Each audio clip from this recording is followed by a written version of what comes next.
There's something sacred about the quiet moments, when everything seems lost, when the ground you once walked confidently now feels shaken. I want to begin today with a story. There was a gardener, someone who had poured years into cultivating a beautiful orchard. Every tree told a story. Every blossom held promise. But one season, a swarm of locusts came. In a matter of days, everything was gone. The trees, the fruit, the future he had envisioned, all destroyed. He wept. He grieved the loss, the time he couldn't get back, the dreams buried in dust. And yet, he didn't give up. Instead of walking away, he bent down and began again. He planted new seeds in dry soil. Day after day, he watered ground that looked lifeless. He believed not in what he could see, but in what he hoped for. Seasons passed. At first, there was no sign of life, but then came the sprouts, the green, the fruit, and in time, his orchard grew back fuller, stronger, and more beautiful than it had ever been. This isn't just a story about trees. It's about you. It's about me. Maybe you've faced your own swarm loss, disappointment, a life detour you didn't see coming, and maybe it feels like too much has been stripped away. But friend, listen, what was lost isn't the end of your story. The same God who watched over that gardener watches over you. He is the God of restoration.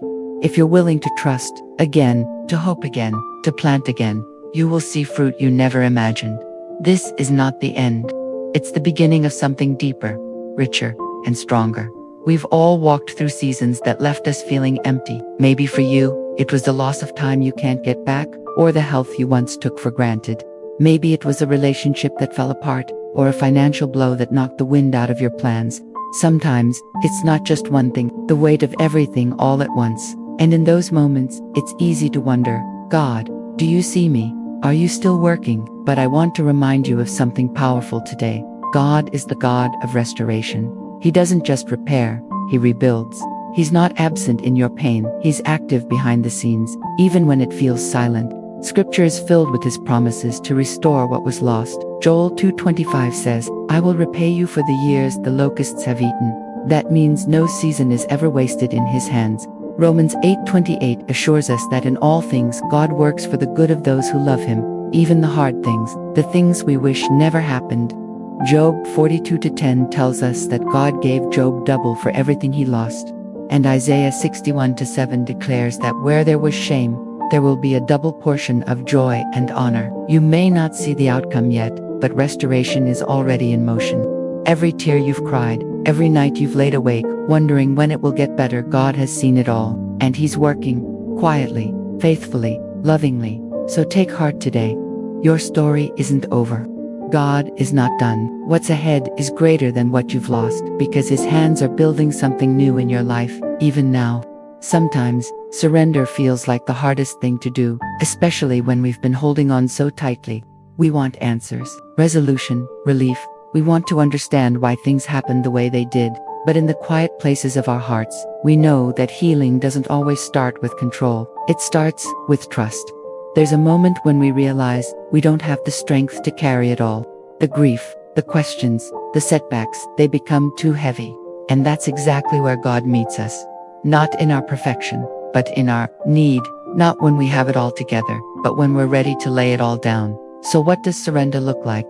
It's saying, God, I don't understand this, but I give it to you anyway. It's choosing to believe that even in brokenness, He's still writing a beautiful story. It's handing over the things that hurt us most, the betrayal, the failure, the closed door, and trusting Him to redeem every piece. This kind of trust is not passive, it's powerful. It says, I'm not giving up, I'm giving it over. And when we do, something shifts. Peace begins to fill the places where anxiety once ruled. Strength rises where weakness lived. Hope returns, not because the circumstances changed yet, but because we've invited the healer into the middle of it all. Friend, God doesn't waste your pain. He collects every tear, hears every unspoken prayer, and sees every broken place. And He's not asking you to figure it all out. He's just asking you to trust Him with it. Today, would you be willing to open your hands and say, God, I surrender? That's where restoration begins. There are moments in life when silence feels deafening, when we cry out to God, and yet the answers seem delayed. In those moments, it's easy to believe that nothing is changing, that perhaps our prayers have gone unheard. But friend, Faith is not proven in the moments when everything is clear. Faith is forged in the dark, in the waiting, in the in-between. Maybe you've been faithfully showing up in prayer, hoping for a breakthrough that still hasn't come. Maybe each day feels like a repeat of the last, and hope is harder to hold on to. But let me remind you, stillness is not absence. Silence is not neglect. God's greatest work is often done quietly, beneath the surface, where the roots grow deep before the fruit is ever seen. Think about a seed buried in the soil. It must go unseen before it grows upward. The darkness isn't punishment, it's preparation. And just because you can't see God moving doesn't mean He isn't. He's aligning people, opportunities, and divine timing to bring about something far greater than you imagined. Let your heart rest in this truth. God doesn't operate on delay. He operates on design. Every moment of waiting is laced with intentional purpose. He is not late. He is layering your future with grace, strength, and wisdom that you wouldn't have had without the wait. So even when answers feel distant, draw near to Him. Even when change feels slow, trust His pace. Even when nothing around you makes sense, let His promises be your anchor, because the God who restores is also the God who perfectly times every blessing. Waiting can feel like a wilderness. We pray, we believe, we hope, and yet time passes and the answer doesn't come. In that silence, doubt tries to settle in. Did God forget me? Am I doing something wrong? But friend, let me remind you of this truth. Delay is not denial. God's timing is not like ours. It's wiser, deeper, more purposeful. Think about this. What if what feels like a delay is actually divine preparation?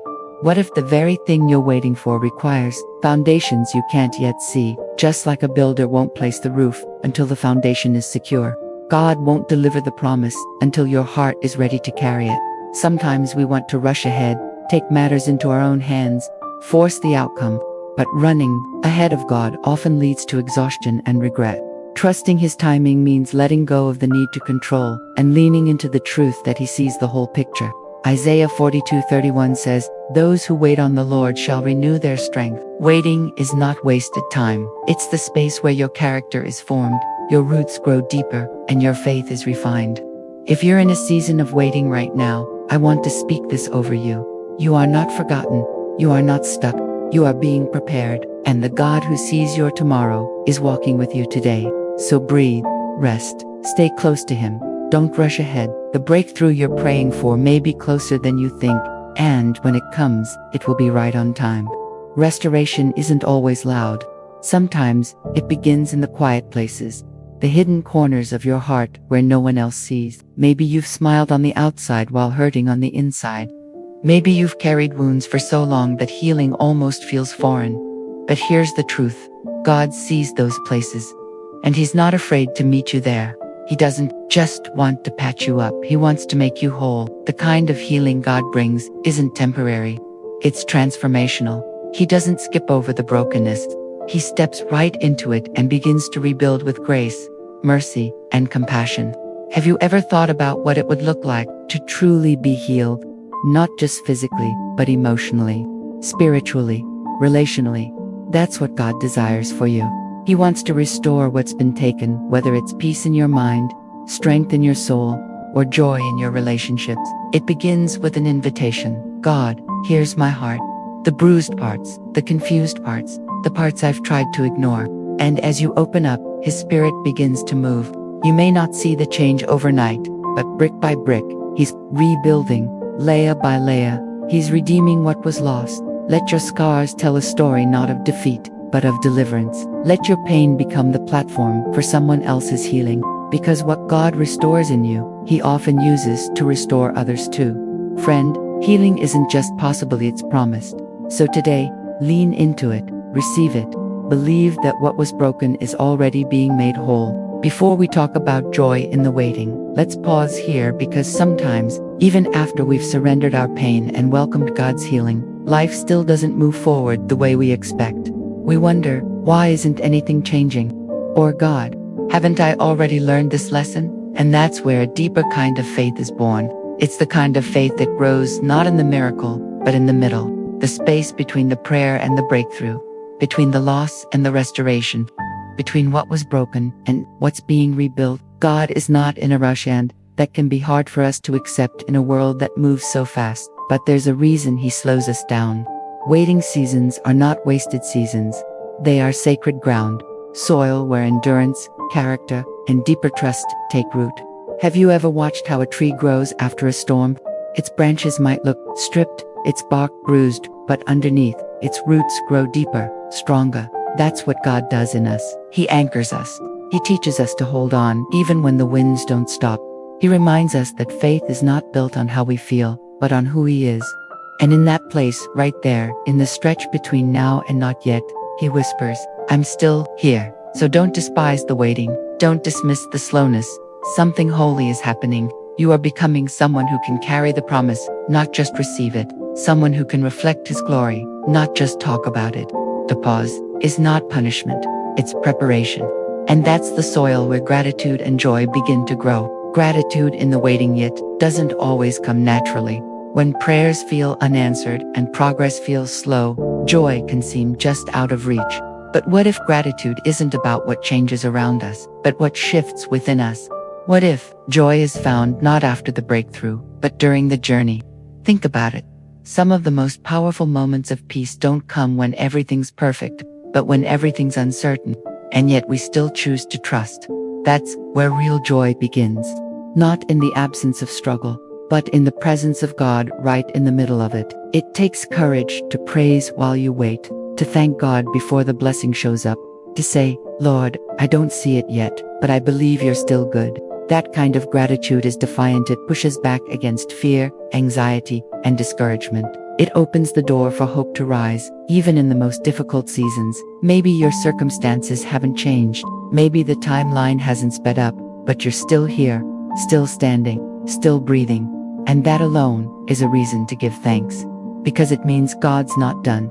So look for the small blessing, kindness of a friend, the beauty in a sunrise, the strength to get through today. Joy isn't loud, it's steady. It grows quietly when we choose to trust, one day at a time.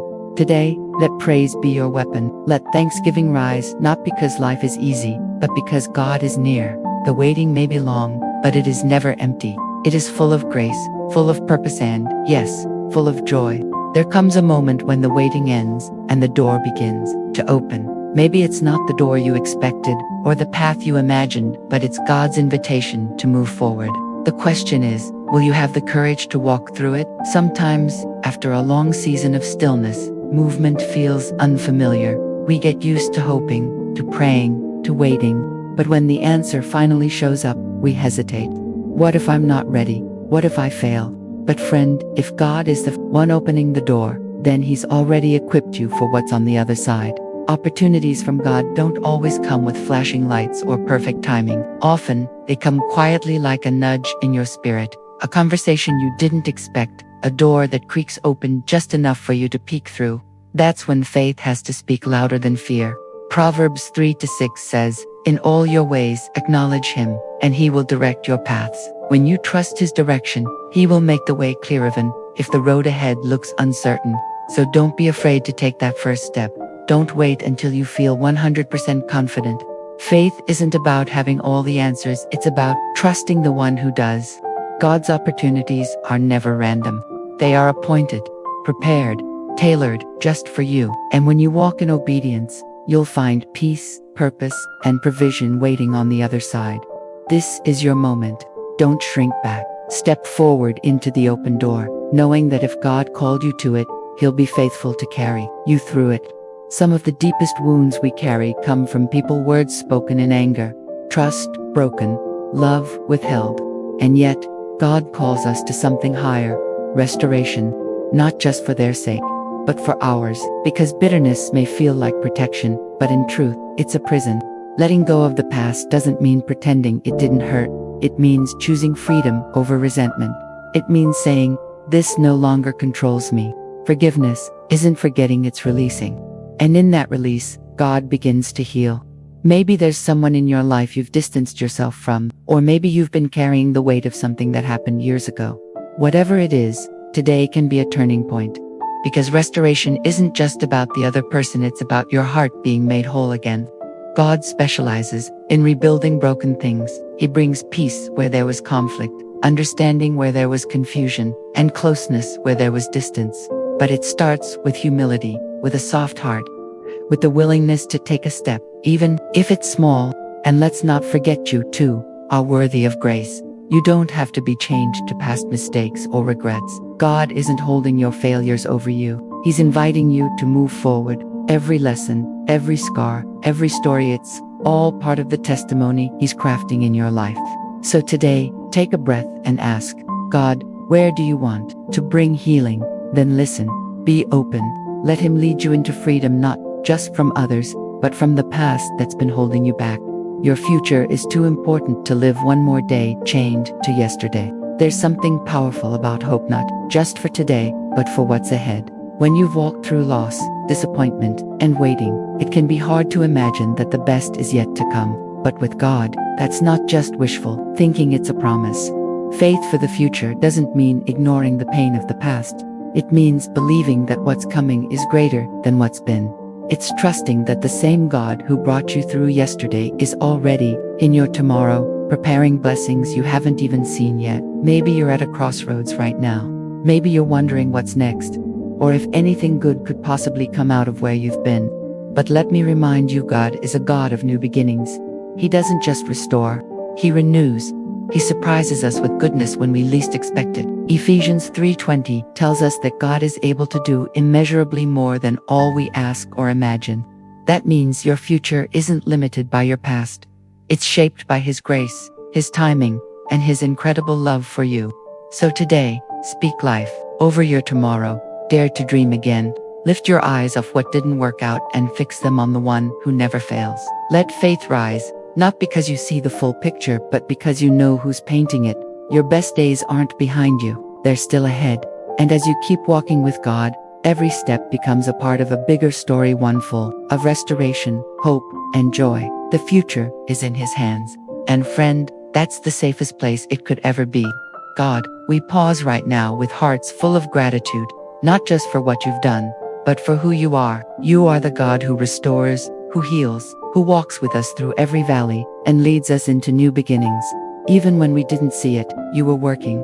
Even in our lowest moments, you never let go. Thank you for every scar you've healed, every burden you've lifted, and every broken piece you've gently put back together. We're not the same because you've been near, and we believe the work you've started you will finish. Now, Lord, we lift up every person listening today who's still waiting, still hurting, still hoping. Let your peace wrap around them like a blanket. Let your love speak louder than their fear. Let this be the moment they begin to sense you moving again. Friend, if this message touched your heart, I invite you to type "Restore me, Lord" in the comments. Let it be your personal declaration, a step of faith, a way of saying, God, I trust you to heal what I cannot fix. And don't keep this message to yourself. Someone close to you may be walking through their own storm right now. Share this prayer. Be a spark of hope. You never know how one moment of faith can change someone's life. God's not finished with your story. Restoration is not just possible, it's already unfolding. So walk in faith, speak life, and hold on to this truth. The best is yet to come.